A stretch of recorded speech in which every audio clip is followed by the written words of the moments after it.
تو بہرحال اولاد آدم میں بے شمار ایسی شخصیات پیدا ہوئیں جنہوں نے اپنے زرعی کارناموں سے انسانیت کو چار چاند لگائے اور صفحہ ہستی پر ایسے روشن نقوش چھوڑے کہ جن کی تابش سے جبین انسانیت آج تک تابندہ ہے۔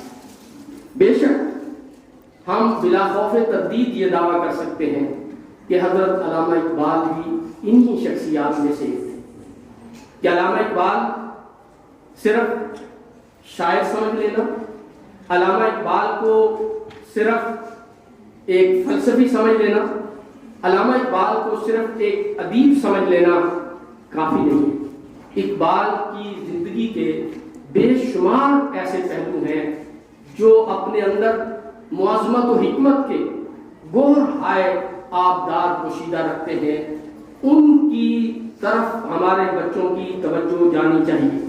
اور یہی وجہ ہے کہ اقبال کو آج صرف اہل پاکستان نہیں بلکہ دنیا کے بہت سے ممالک جغرافیائی اختلافات کے باوجود، سیاسی اور مذہبی اختلافات کے باوجود ایک مسلمہ شاعر اور ادیب تسلیم کرتے ہیں اور ان سے استفادہ کرتے ہیں۔ تو گویا اقبال نے ہماری قوم کی مختلف لہج پہ تربیت کرنے کی کوشش کی ہے اور مختلف پہلوؤں سے اس قوم کو جگانے کی کوشش کی ہے کہ ہم نے لیکن بچپن سے لے کے اب آپ یونیورسٹی کی سطح پہ چلی گئی ہیں اور یونیورسٹی میں الحمدللہ آپ جو ہے وہ بی ایس کی طلبہ ہیں، کچھ اس سے اوپر کی کلاسز میں جو ہے پڑھ رہی ہوں گی، لیکن ہم نے اقبال کو ایک خاص اینگل سے صرف یاد کیا۔ ابھی کسی بچے سے پوچھا جائے اقبال کے بارے میں یا اسے کہا جائے کہ یہاں پہ 5 مہینہ آ کے گفتگو کر، تو آپ یقین کریں ہم نے وہ مضمون جو 5ویں جماعت میں یاد کیا تھا پھر اس کو کچھ اپ گریڈ کیا 8ویں میں، کچھ اپ گریڈ کیا 10ویں میں، کچھ اپ گریڈ کیا سیکنڈ ایئر میں، اسی کو ہم تھوڑی تھوڑی تبدیلی کے بعد بیان کر رہے ہوں گے۔ ہر آدمی کہہ رہا ہوگا اقبال 9 نومبر 1877 کو پیدا ہوا، پھر کہہ رہا ہوگا اس کے والد کا نام شیخ نور محمد تھا، ابتدائی تعلیم سیالکوٹ سے حاصل کی، میرے کالج سے ایف اے جو ہے کیا، پھر اعلیٰ تعلیم کے لیے لاہور چلے گئے، وہاں سے بی اے کیا، پھر اعلیٰ تعلیم کے لیے جو ہے وہ انگلینڈ چلے گئے، وہاں سے بیرسٹری کا امتحان پاس کیا، پھر میونخ یونیورسٹی سے پی ایچ ڈی کی ڈگری لی، 1908 میں واپس پاکستان آ گئے اور پھر انہوں نے دیکھا کہ قوم جو ہے بڑی پریشان حال ہے، غلامی میں پھنسی ہوئی ہے، انہوں نے اپنی شاعری کے ذریعے قوم کو جگایا اور بالآخر 1938 کو آپ کا انتقال ہوا۔ یہ ہے اقبال۔ آج کی نوجوان نسل کے پاس اقبال کے بارے میں اس سے بڑی کوئی معلومات نہیں۔ وہ اقبال کی پیدائش کو جانتے ہیں، ان کی فیملی کو جانتے ہیں، ان کی تعلیم کو جانتے ہیں اور ان کے اختتام کو جانتے ہیں، لیکن اقبال صرف شاعر کا نام نہیں ہے۔ بطور شاعر بھی وہ بہت بڑی شخصیت ہے، بطور شاعر بھی ان کا مقابل شاید میں سمجھتا ہوں کہ ورلڈ کلاسک کے آدمی ہیں، وہ ورلڈ لٹریچر کے آدمی ہیں کہ ان کا کلام اتنے عرصہ گزرنے کے باوجود بھی کہنگی کا شکار نہیں ہے، آج بھی فرسودگی کا شکار نہیں ہوا۔ ان کی شاعری آج بھی لوگوں کو توانائی دیتی ہے، تازگی دیتی ہے، زندگی دیتی ہے، راستہ سجھاتی ہے، اس میں کوئی شک نہیں۔ وہ شاعر بہت بڑے شاعر ہیں تو تبھی تو ان کو کہا جاتا ہے نا کہ وہ ہمارے قومی شاعر، اسی لیے مقام دیا نا کہ انہوں نے شاعری میں قوم کی بیداری کے لیے بھی بات کی، قوم کے اتحاد کے لیے بات کی، قوم کی زندگی کے لیے بات کی، قوم کو راستہ دکھانے کے لیے بات کی، اور یہ بھی کہ وہ سمجھتے تھے کہ یہ قوم ایک زندہ قوم ہے، یہ قوم ایک جو ہے وہ پائندہ قوم ہے، اور ان کو امید تھی کہ انہی نوجوان نسلوں میں سے ایسے ضرور بچے پیدا ہوں گے جو آگے چل کر اس امت مسلمہ کا، اس پاکستان کا نام جو ہے روشن کریں گے۔ تو لیکن اقبال کو صرف شاعر سمجھنا بیٹا یہ کافی نہیں۔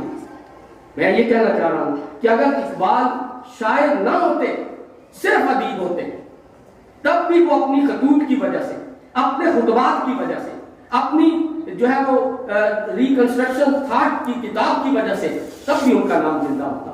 آج ادب کے اندر تب بھی اقبال کو پہچانا جاتا اور اقبال کے فرمودات کو لوگ سامنے رکھتے۔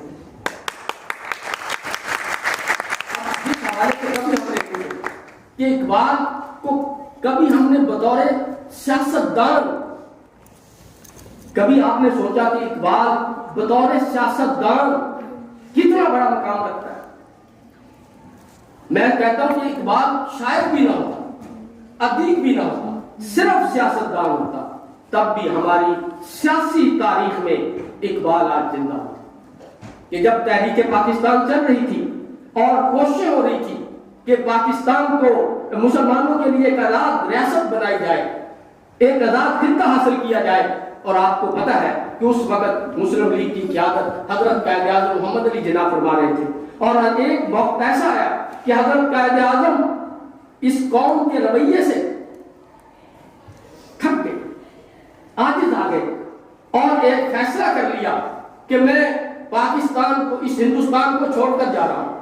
آپ اس کو، ہندوستان کو چھوڑ کے انگلستان چلے گئے۔ وہ وقت تھا جب اقبال نے پورے ہندوستان پہ نظر دوڑائی، پورے ہندوستان کی طرف دیکھا، اور اس نتیجے پہ پہنچے کہ سوائے حضرت قائد اعظم محمد علی جناح کے کوئی اور شخصیت نہیں ہے جو اس قوم کی غلامی میں پھنسی ہوئی قوم کو نجات دلا سکے، ان کے لیے کسی راستے کا تعین کر سکے۔ تو آپ نے حضرت قائد اعظم کو خط لکھا اور کہا کہ پوری قوم، ملت اسلامیہ بطور مسلمان ہونے آج یہ حق رکھتی ہے کہ آپ واپس تشریف لائیں اور قوم کی رہنمائی فرمائیں، کیونکہ میں یہ دیکھتا ہوں کہ اس پورے ہندوستان میں سوائے آپ کی شخصیت کے کوئی قوم مسلمانوں کو آزاد نہیں کروا سکتی۔ یہ وہ خط تھا جس کا قائد نے جواب بڑی پامردی سے دیا، استقلال سے دیا۔ آپ حضرت اقبال کے اس خط کے جواب میں انگلستان سے واپس پاکستان تشریف، اور پھر ہندوستان کے اندر تحریک آزادی چلائی، اور پھر ایسی تحریک آزادی چلائی کہ بالآخر 14 اگست 1947 کو پاکستان واضح وجود میں آ گیا۔ اور آج جب آپ یہ کہتے ہیں کہ بانی پاکستان کون ہے، تو کون ہے؟ حضرت قائد اعظم۔ جب ہم کہتے ہیں کہ پاکستان کس نے ہمیں لے کر دیا، حضرت قائد اعظم نے۔ لیکن کبھی میرے کسی بچے نے، کبھی میری کسی بچی نے یہ نہیں سوچا کہ اس میں شک نہیں کہ پاکستان ہمیں قائد اعظم نے لے کر دیا، لیکن قائد اعظم کس نے لے کر دیا؟ وہ علامہ اقبال نے لے کر دیا۔ اگر آزادی کا خواب ادھورا ہوتا تو گویا یہ وہ ویژن ہے حضرت اقبال کا جس کی بنیاد پہ ہم نے پاکستان حاصل کیا۔ تو گویا میں یہ سمجھتا ہوں کہ اگر تاریخ میں آج جس طرح قائد اعظم اپنی سیاسی بصیرت کی وجہ سے زندہ ہے، اقبال بھی اپنی سیاسی بصیرت کی وجہ سے آج زندہ ہوتے۔ اگر وہ شاعر اور ادیب نہ ہوتے تو اس پہلو کو آپ کو کبھی دیکھنا چاہیے کہ اقبال بطور سیاستدان کیا تھے۔ یہ تو میں نے ایک واقعہ بیان کیا، ورنہ اس کے اوپر بے شمار واقعات آپ کو مل سکتے ہیں۔ اسی طرح ہم یہ دیکھتے ہیں کہ اقبال مدبر ہے، اقبال مصور ہے۔ اقبال نے پاکستان کا تصور دیا۔ 1930 میں الہ آباد میں مسلم لیگ کی صدارت کرتے ہوئے پہلی دفعہ نظریہ پاکستان پیش کیا۔ دو قومی نظریہ کی بات کی کہ مسلمان اور ہندو الگ الگ تہذیب کی حامل گروہ ہیں، الگ الگ جو ہے وہ قومیں ہیں، لہذا مسلمانوں کے لیے ایک الگ خطہ زمین ہونا چاہیے، اور پھر کہ اسلام کی شان و شوکت دوبارہ مل سکتی ہے، نشت ثانیہ دوبارہ بحال ہو سکتی ہے۔ اس حوالے سے کچھ چند اشعار آپ کی خدمت میں پیش کروں گا اور پھر اجازت چاہوں گا۔ اقبال کہتے ہیں، دلیل صبح روشن ہے ستاروں کی سلگتا بھی، افق سے آفتاب ابھرا گیا دور گراں خوابی، عروق مردہ مشرق میں خون زندگی دوڑا، سمجھ سکتے نہیں اس راز کو سینہ و فارابی، مسلمان کو مسلمان کر دیا طوفان مغرب نے، تلاطم ہائے دریا ہی سے ہے گوہر کی سیرابی. اور پھر کہتے ہیں کہ عطا مومن کو پھر درگاہ حق سے ہونے والا ہے شکوہ ترکمانی ذہن ہندی نطق آرابی. کہتا ہے کہ مجھے یوں لگتا ہے کہ ان تمام خرابیوں کے باوجود مسلمان دوبارہ زندہ ہونے جا رہے ہیں, مسلمانوں کو دوبارہ عروج ملنے جا رہا ہے. لیکن اس کے لیے یہ ہے کہ جب یہ عروج ملے گا تو ان کو وہ ساری چیزیں اللہ پاک عطا کر دیں گی جو آج ان کے پاس موجود نہیں ہے. 3 چیزوں کا ذکر کیا, شکوہ ترکمانی, ذہن ہندی, نطق آرابی. کہ ترکوں والی شان و شوکت بھی دوبارہ ملنے والی ہے اور ہندوؤں کی جو ذہن ہے, یعنی کہ دنیا میں ہمارے ہاں پتہ نہیں آپ نے بھی یہ سنا ہو بات, یہ 4 باتیں بڑی معروف ہیں. کہتے ہیں کہ قرآن اترا کہاں؟ عرب میں. قرآن کہاں نازل ہوا؟ عرب میں. اور لکھا گیا کہاں لکھا گیا؟ لکھا گیا کہتے ہیں ترکی میں. قرآن نازل ہوا کہاں؟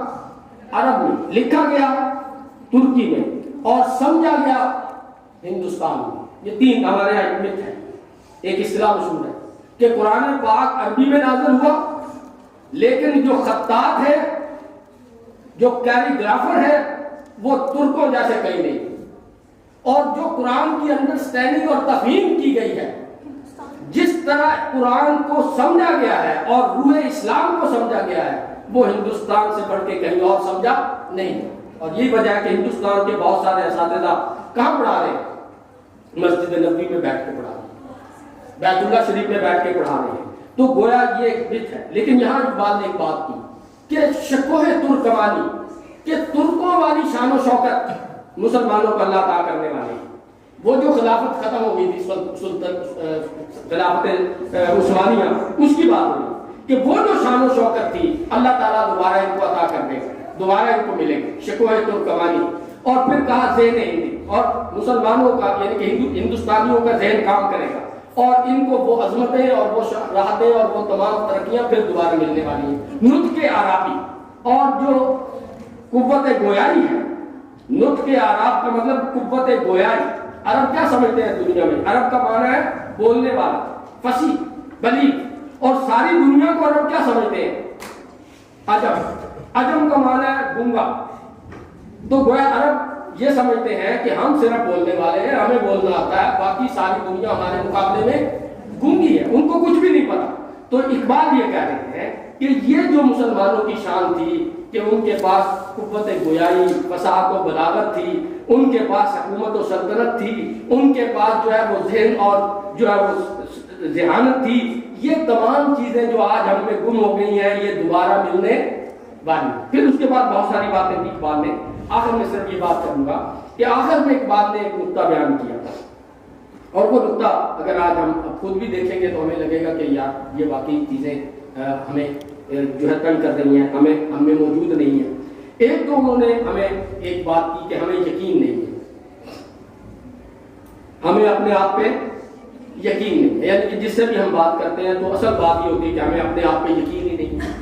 تو اقبال نے کہا ہے کہ اپنے اندر یقین پیدا کرو, اور اس میں کہتے ہیں کہ خدائے لم یزل کا دست قدرت تو, زباں تو ہے, یقین پیدا کر اے غافل کے مغلوب گمان. خدائے لم یزل کہ دست قدرت تو, کہتا ہے کہ اے انسان کبھی سوچا تم نے کہ تجھے کس نے اپنے دست قدرت سے بنایا, کس نے تخلیق کیا؟ اللہ کہتا ہے لقد خلقنا الانسان فی احسن تقویم, کہ انسان تو میں نے بہترین طریقے سے بنایا. تو ہم اللہ کا شاہکار ہے. دوسری بات کیا کہی؟ زبان تو ہے, اللہ کی زبان ہے. کیا مطلب؟ کہ انسان اللہ کا ترجمان ہے. کہہ رہا ہے کہ اے بندے کبھی یقین کیا تم نے تو کون ہے؟ سوال کیا کہ کون ہے؟ بتایا کہ تو اللہ رب العالمین کا, اس خدا کا جس کو کبھی زوال نہیں آنا, لم یزل, خدا کون ہے؟ لم یزل، اس خدا کا تو نمائندہ ہے، اس خدا کا تو ترجمان ہے جس کو کبھی شکست نہیں ہو سکتی، جس کو کبھی موت نہیں آ سکتی، جس کو کبھی دنیا کی کوئی سپر پاور ہرا نہیں سکتی، اس کا تو نمائندہ بھی ہے اور اس کا تو ترجمان بھی ہے۔ خدائے لم یزل کا دستے قدرت کو گواہ تو ہے، یقین پیدا کر رہے غافل کہ مغلوب گما تو ہے، تو مختلف وہموں میں گم ہے، یقین کر لے، تجھے یقین ہونا چاہیے کہ تو اللہ رب العالمین کا دستے قدرت کا شاہکار بھی ہے اور اس کا ترجمان بھی ہے۔ آج کوئی وزیر اعظم کا ترجمان ہو، وہ سارے دنیا کو بتاتا کرتا ہے میں فلاں وزیر اعظم کا ترجمان ہوں، اور اس کی بات پہ یوں عمل ہوتا ہے۔ ہم اللہ کے نائب ہیں، اللہ کے جو ہے وہ ترجمان ہے، لیکن یقین نہیں، اور یقین نہیں ہے تو پھر کیا ہے؟ پھر ناکامی ہے۔ تو یقین پیدا کریں کہ ہم اللہ رب العالمین کے نائب ہیں، اس کے خلیفہ ہیں، اس کے ترجمان ہیں، تو دنیا کی کوئی طاقت تمہارے سامنے کھڑی ہو سکتی نہیں۔ یہ بات پھر بات کی کہ سبق پھر پڑھ صداقت کا، عدالت کا، شجاعت کا، لیا جائے گا تجھ سے کام دنیا کی امامت کا۔ اب جہاں دیکھیں یہ ہم روز پڑھ رہے ہوتے ہیں، بچے بھی پڑھ رہے ہوتے ہیں، لیکن یہ نہیں سمجھ رہے ہوتے کہ بات کیا کہی جا رہی ہے، بات کیا کہہ رہا ہے ہم سے، تقاضا کیا کر رہا ہے۔ کہتا ہے سبق پھر پڑھ۔ یہ پھر کا لفظ کیوں آیا ہے؟ پھر کا مطلب کیا ہے؟ دوبارہ پڑھ۔ بالکل، سبق پھر پڑھ یعنی کہ دوبارہ یہ سبق پڑھ۔ کون سا؟ صداقت کا، عدالت کا، شجاعت کا۔ تین باتیں کی۔ یہ چودھری شجاعت کی بات نہیں ہو رہی، کچھ لوگ سمجھ رہے ہیں اچھا چودھری شجاعت تو سمجھ ہی نہیں آتی، اس کی بات نہیں ہو رہی۔ تو یہ بات ہو رہی ہے تین چیزیں۔ کہتا ہے یہ دوبارہ پڑھو۔ کیا مطلب؟ دوبارہ سیکھو، دوبارہ اپنی زندگی کا انہیں محور بناؤ۔ اس کا مطلب ہے کہ کبھی یہ ہمارے اسلاف کی زندگی کا محور تھی۔ کیا مطلب؟ ہمارے اصحاب رسول کے اندر یہ تین صفات موجود تھی، ہمارے اجداد میں یہ تین صفات پائی جاتی تھی۔ کون سی تین صفتیں؟ صداقت کی، عدالت کی اور شجاعت کی۔ اقبال یہ کہہ رہا ہے کہ اگر تم دنیا کے اندر نشت ثانیہ چاہتے ہو، دنیا میں دوبارہ اقتدار چاہتے ہو، دنیا میں عزت اور وقار چاہتے ہو، تو اس کے لیے ایک ہی نقطہ ہے کہ وہ سبق جو ہم نے بلا دیا ہے وہ تین باتیں ہیں، ان کو دوبارہ کیا کرو؟ ان کو دوبارہ یاد کر لو، ان کو اپنی زندگی کا مرکز اور محور بنا لو کہ سبق پھر پڑھ صداقت کا، عدالت کا، شجاعت کا۔ اور ہوگا کیا پھر؟ کہتا ہے لیا جائے گا تجھ سے کام دنیا کی امامت کا۔ تین سبق پڑھنے آپ کا کام، ان کے اوپر عمل کرنا آپ کا کام، دنیا کی تمام اقتدار، دنیا کی تمام شان و شوکت اور سترت تمہارے قدموں میں رکھ دوں گا، تمہیں عطا کر دوں گا۔ آج ہم سارے رو رہے ہوتے ہیں، سارے ماتم کر رہے ہو، دیکھیں جی کبھی پوری دنیا میں ہماری حکومت تھی، کہ آج ہم نام لے رہے ہوتے ہیں خالد بن ولید کا، ہم نام لے رہے ہوتے ہیں مسلم قتیبہ کا، ہم نام لے رہے ہوتے ہیں صلاح الدین ایوبی کا، نام لے رہے ہوتے ہیں سلطان محمود غزنوی کا، ہمارا کبھی یہ تھا، کبھی وہ تھا، کبھی یہ تھا۔ لیکن جب نوجوان آج دیکھتا ہے تو اس کو آج یہ ساری چیزیں نظر نہیں آتی۔ تو وہ جو تھے تو پھر ان کے اندر یہ تین خصوصیات